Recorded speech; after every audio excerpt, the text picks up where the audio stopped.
ปอเอาเงินบันค่าลูกค่าดีกว่าซื้อพงเหมอลูกชายลองซื้อพงเหมอลูกนั่นเย็นไว้ทางอินหนึ่งอำไรห้าปอหอมเงินกาผ่าตัดแม่เมื่อตั้งไปกลุ่มแน่ข้ามหูค่าได้เอามาเพิ่เลยเหลียว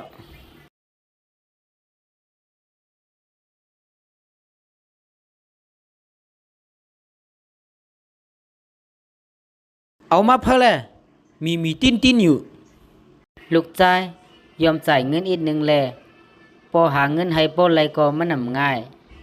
เลี้ยวชบน้ำหนามใจเมื่อนามาอย่าไปกว่าไผ่หน้าห้องเห็นข้ามแค่แต่ก็ข้าหูว่าข้ามีปอเป็นคนพยายามหลีไอเบิ้นน่ะ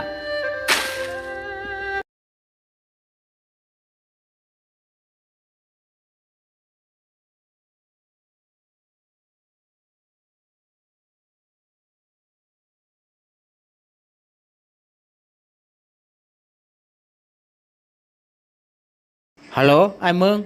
เมื่อไงเขาทราบกว่าซื้อพงเหมือมากเว้ยกำก็ได้เอามาเหนเมื่อนายก็เขาซื้อไว้ตั้งกินตั้งนำไอกำเฮาอ่อนกันกินจ้อมกันเลี้ยเอ้ยน้องใจซื้อตั้งกินตั้งนำตีเอากว่าปันพาลาเอากว่าป้องใต้ก็เมื่อซื้อตั้งกินเล่งใต้ก็มาหู้อยู่ห้างเงินเจอในลูกดีละมาปอคาปัน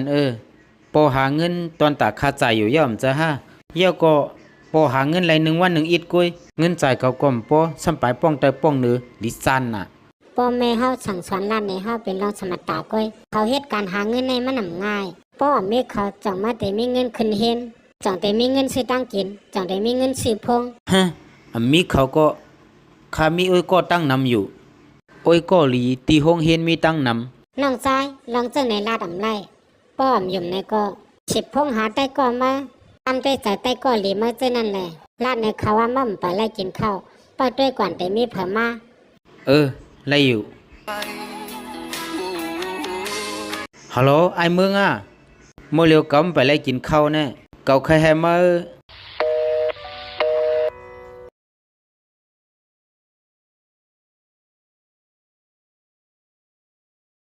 ฮัลโหลปีกองเก็บเงินค่าโต๊ะขายปีเป็นค่ากู้เงินอีก1-2 ไร่ฮัลโหลเมื่อรัดสังลาเลี้ยงมันดีขนาดแก่กว่านั้นนะ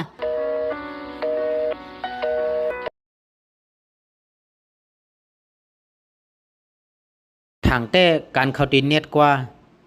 การเน็ตมาจำก่อนแลก็ได้ห้องมากกว่าตีหนึ่ง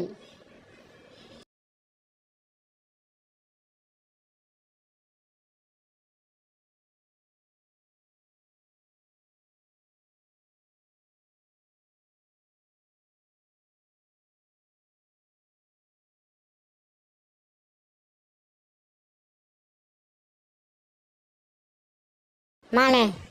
มาด้วยลูกลุงจันเขายังเฮ็ดกันเป็นสังเลมันนั่งกินตั้งกินอยู่นกเงินเหลือน5 ปาก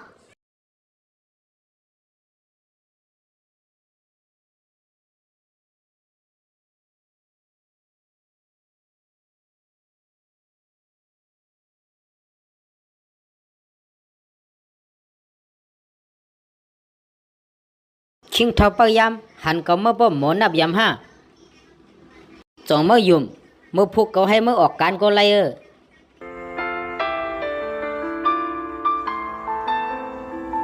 มาเลยมาจำก่อตั้งในกำหนึ่งเมื่อเหลียวเมื่อ10 พงสู้ปอมาลู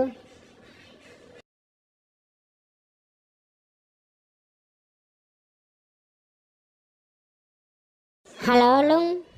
ฮัลโหลลูกชายลุงเมาล่มตีส่วนหมอกในนี่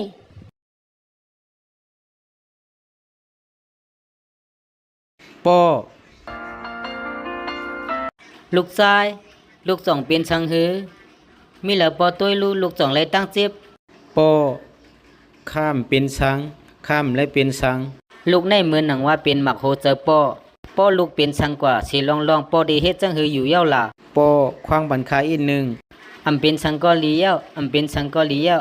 ลูกชายเอ้ยอำเป็นชังก็เลี้ยวน้องชายตั้งหับปอแม่ในมีสังแตกนึงไรเฮาหลไล่ถ่อมก้ามปอแม่ค่ะอ๋อใจเอาลุง ตีห้องการค้าโหลดแทงก้นพยายามลุงมาเฮ็ดการตีห้องการค้าแลเงินเหลือ1เหลือ5เฮงข้าได้ปันไว้ตาเหลือ1ลุงเน็ตเอากว่ายศยาปลาก่อนแล ลุงตีฮับไว้อำไรนานาง ลุงเน็ตทับไว้แลตั้งเป็นปลาแน่ลองใหญ่ ยินจมเยาแม่เลี้ยงยินจมเยาแม่เลี้ยง